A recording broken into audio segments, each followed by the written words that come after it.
더마카와 함께 시선 집중의 문을 열겠습니다. 어서 오세요. 네, 안녕하세요. 더마카입니다. 오늘도 삐딱선 정신에 입각해서 주요 뉴스 챙겨드리겠습니다. 마중물님이 열대야가 드디어 고개를 숙여서 깊은 잠을 잤습니다. 몸이 가볍네요 라고 해주셨네요. 간밤은 정말 선선했어요. 네. 많은 분들이 그래서 날씨 얘기를 많이 올려주고 계신데 MCM 이게 뭐지? 하여튼 이런 아이디를 쓰시는 분이 오늘 시원한 공기 와 이거 얼마만인가요? 라고 해주셨고 다반향초님은 오늘 아침은 제법 가을 흉내를 조금 내고 있네요. 제법 시원한데 우리 정치는 언제 시원해질까요? 글쎄요. 근데 가을 흉내라는 표현이 딱 맞는 것 같습니다. 오늘 살짝 가을 흉내 내고 낮에는 또 덥겠죠? 네, 뭐 일교차가 크다고 하던데요. 이럴 때 뭘 조심해야 되죠? 감기 조심하셔야죠. 네, 감기 조심하셔야 됩니다. 그리고 173 하나님, 대한민국 의전서열 2위와의 인터뷰 너무 기대됩니다. 1위와의 인터뷰도 살짝 기대하고 있어요. 예, 저희도 기대합니다만. 네. 일단 내일 TV로 일단 만나보죠. 저희도 한번 만날 수 있기를 고대하도록 하겠습니다. 네. 제비타임즈 이렇게 인사는 챙겨드렸고 뉴스 본격적으로 챙겨드리겠습니다. 오늘 주목할 첫 번째 뉴스 어떤 건가요? 김태효 국가안보실 1차장이 어제 국회 운영위원회에 출석을 했습니다. 서미화 더불어민주당 의원이 대통령도 뉴라이트 아니냐 이렇게 따져 묻자 김태효 1차장이 이렇게 대답을 했습니다. 대통령께서는 아마 뉴라이트의 의미를 정확히 모르고 계실 정도로 이 문제와 무관합니다. 대통령 뉴라이트의 의미를 잘 모릅니까? 네. 뉴라이트 발언을 대통령이 하신 적이 없습니다. 네, 이 말을 어떻게 평가해야 될까요? 그냥 이거저거 다 떠나서 세상이 다 아는 뉴라이트를 윤석열 대통령은 모른다. 이 말을 어떻게 해석을 해야 될까요? 윤석열 대통령 본인은 어떤 심정으로 들을까요? 이걸 디스로 받아들일까요? 실드로 받아들일까요? 궁금하지 않습니까? 네. 모른다고 해서 갑자기 궁금해서 드리는 이야기고요. 그리고 이것보다 더 중요한 문제가 있는데 김태효 1차장이 말한 게 실상이라면 오히려 그게 더 큰 문제다. 큰 문제다? 오히려 그게 더 큰 문제다. 뉴라이트가 뭔지를 모른다라고 하는 게 더 큰 문제다. 이런 말씀을 드리겠는데요. 왜냐? 자, 이종찬 광복회장이 지난 7일 저희 시선 집중에 나와서 했던 말 잠깐 다시 들어보시죠. 한국학위중앙연구원도 그렇고 뭐도 그렇고 인사가 이런 식으로 가는 거는 네. 용산 어느 곳에 이런 밀정과 같은 일제 때 밀정과 같은 존재의 그림자가 있는 것이 아닌가. 용산에? 예. 저는 그렇게 느낍니다. 왜냐? 예. 뉴라이트라는 것을 현대판 밀정입니다. 제 지금 느낌은 예. 이거는 어떤 체계가 있어서 이렇게 밀정과 같은 이 움직임이 있어서 일본을 더 미화하는 이런 장난을 하고 있는 거 아닌가 하는 사실은 그런 불안한 감을 갖고 있습니다. 자, 이종찬 회장의 지적을 한마디로 정리하면 윤석열 대통령이 며칠 전 국무회의에서 했던 그 단어 암약입니다. 암약. 밀정과 같은 뉴라이트가 용산 주변에서 대통령 주변에서 암약을 하고 있다. 이런 이야기가 되는 겁니다. 간단히 정리를 하면. 그러면 암약이 어떻게 가능한 걸까요? 누가 밀정인지를 몰라야 가능합니다. 조건이 그겁니다. 이 말을 거꾸로 하면 윤석열 대통령이 뉴라이트를 잘 알아야 암약을 막을 수 있다라는 얘기가 성립이 되는 건데 김태효 1차장은 윤석열 대통령이 뉴라이트를 정확히 모른다고 하지 않았습니까? 그래서 심각한 문제라고 얘기를 하는 겁니다. 네, 시냇가의 심은 나무님도 모르는 것이 더 큰 문제 아닌가요? 라고 지적해 주셨는데 우리 옛말에 모르는 게 약이다. 이런 말이 있긴 하지만 이거는 모르면 안 되는 거 아닌가요? 아니 뭘 알아야 항전을 할 거 아닙니까? 그러니까요. 예. 그리고 김태효 차장 어제 중요한 것은 일본의 마음 이거 아주 화제가 됐던 그 말인데 그 발언에 대해서도 해명을 했어요. 네, 처음에는 대한민국 국익을 중시해서 말씀드린 것이다 이렇게 해명을 했다가 추궁이 이어지자 이런 말을 했습니다. 일본의 마음을 헤아리는 것이 아닌 일본의 마음을 다스려서 우리가 더 잘 해내고 자신감에 찬 한일 관계를 리드해 가자고 계속 말씀드리고 있습니다. 네, 다스린다라고 하는 말을 했습니다. 자, 그러면 다스림의 방법이 뭘까요? 결국 일본으로 하여금 과거사를 직시하게 만드는 거 아니겠습니까? 똑바로 쳐다보게 만들어야 되는 거 아니겠습니까? 그러면 마음을 다스리려면 자기들이 뭘 잘못했는지에 대해서 정확한 인식을 시켜줘야 될 거 아닙니까? 이게 출발점이잖아요. 그러려면 어떻게 해야 되는 겁니까? 끊임없이 과거사 문제를 제기해야 되는 거 아닙니까? 이 방법 말고 어떻게 다스릴 수 있다라는 거죠? 네? 사실 추가 질문 이게 좀 들어갔었어야 되는 거 아닌가요? 여기까지 하겠습니다. 그렇죠. 친절만 베풀면서 어떻게 다스리겠습니까? 그렇죠? 예. 김영석 독립기념관장 문제 저희가 어제 이 시간에도 좀 짚어드렸어요. 네. 1945년 8월 15일을 광복절로 인정하냐 그 물음에 대해서 관장 자격이면 노코멘트 하겠다 이렇게 얘기를 했었죠. 네. 그 문제에 대해서 정진석 대통령 비서실장이 해임 사유에 해당되지 않는다라고 말을 했고요. 역사를 바라보는 관점은 매우 다양하다 이렇게 얘기를 했는데 세상의 다양성 뭐 좋죠. 근데 광복절에 대해서도 다양해야 할 이유가 있습니까? 아니 그 다양한 관점은 보장이 돼야죠. 어떤 영역에서 민간 영역에서 학문의 영역에서는 당연히 보장이 되어야 되는 겁니다. 하지만 공직이잖아요. 그리고 다른 직도 아니고 독립기념관장직이잖아요. 그러면 당연히 일제 강점기에 벌어졌던 여러 현상에 대한 정확한 인식은 전제돼야 되는 거잖아요. 그런 관장으로서의 직무 요건에 해당이 되는 거잖아요. 자질에 해당이 되는 거죠. 근데 여기서 다양한 관점이라는 얘기가 어떻게 나올 수가 있는 겁니까? 이것이? 그러니까요. 근데 또 배치되는 말을 한 게 아닌가 싶기는 한데 정진석 실장이 이런 얘기도 했거든요. 정부에서 일하는 인사들은 기본적으로 국가관과 애국심이 투철한지 제일 먼저 본다.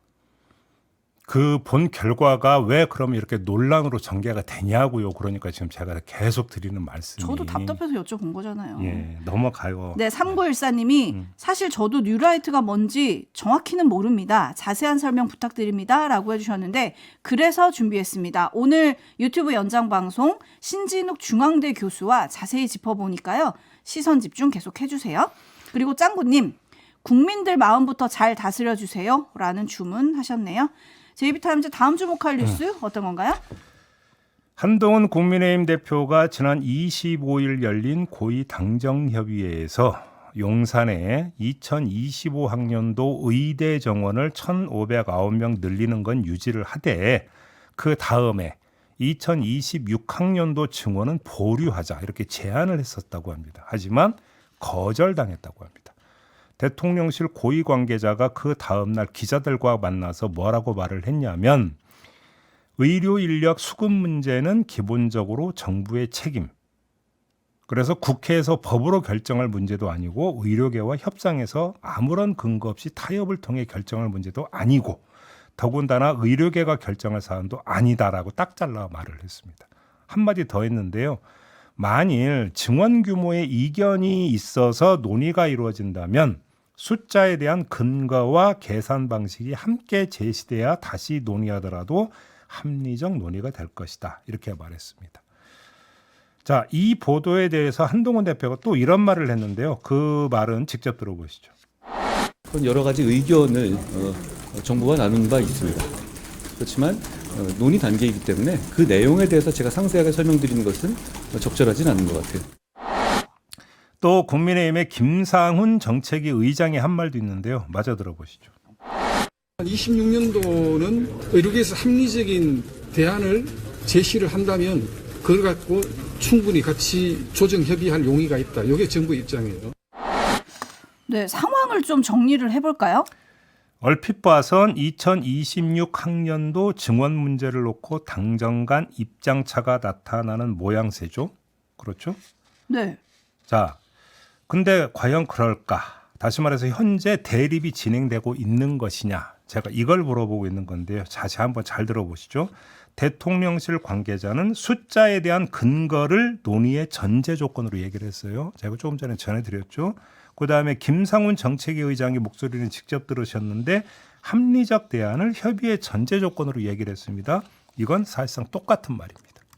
그러면 뭔가 당장 간에 뭔가 또 의견 충돌이 나타나는 것 같지만 결과적으로는 같은 얘기를 하고 있다. 최소한 무엇에 대해서 2026학년도 증원 문제에 대해서는 같은 이야기를 하고 있다라는 건데요.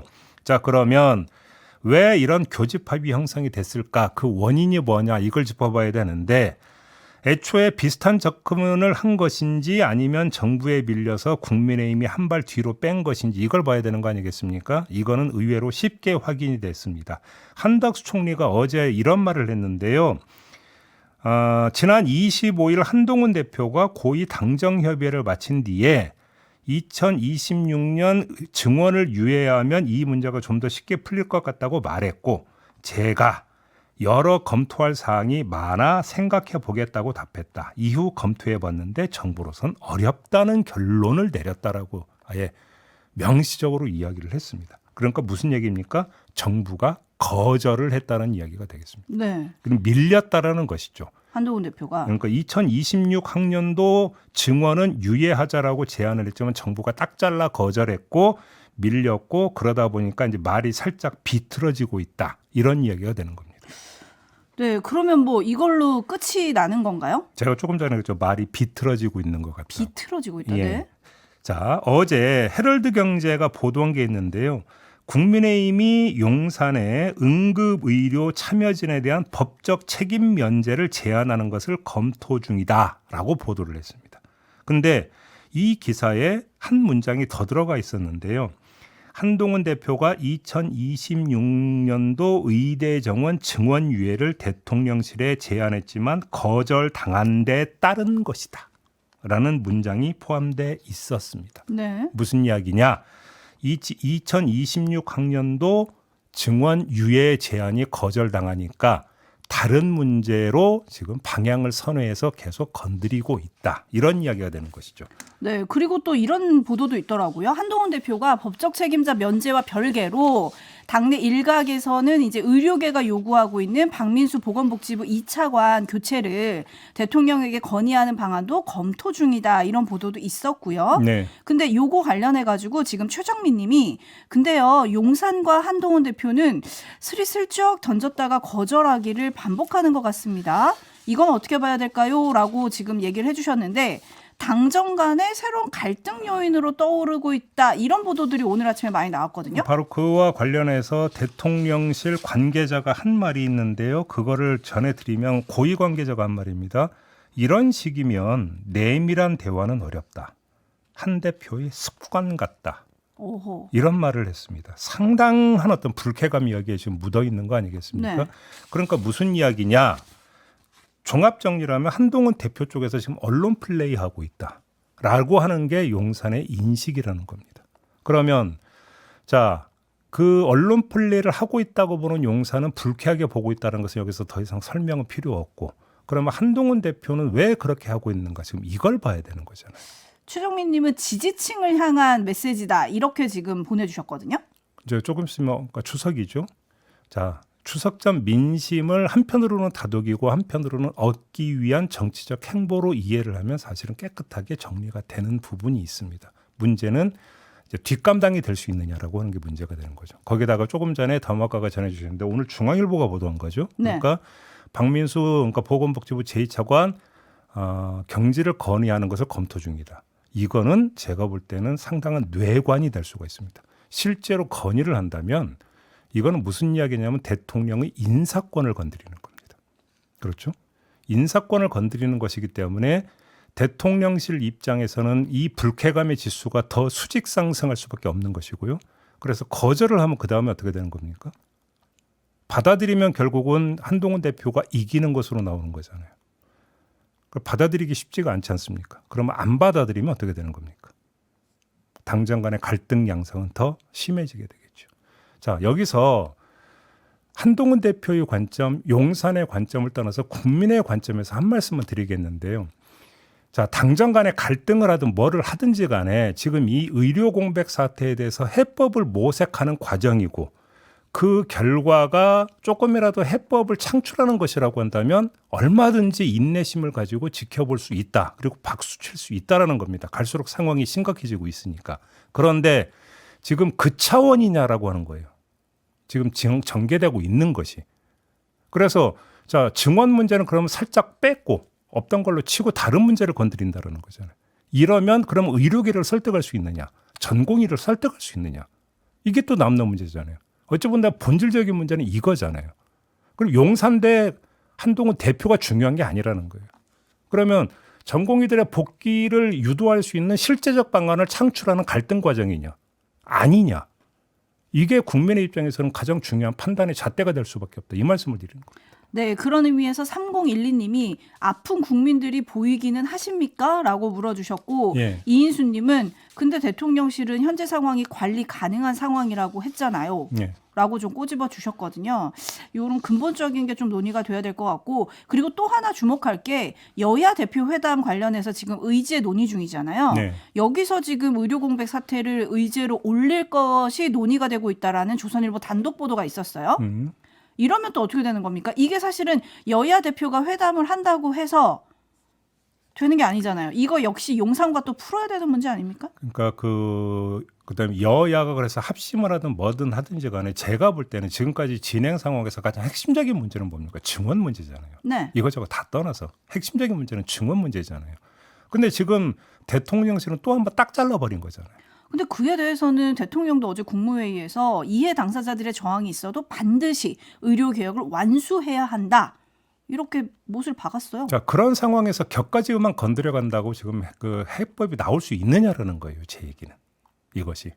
그러면 한동훈 대표와 이재명 대표가 합심을 해가지고 같은 목소리를 내서 용산을 움직일 수 있다면 그거는 생산적인 결과를 빚을 수 있죠. 근데 그럴 수 있느냐.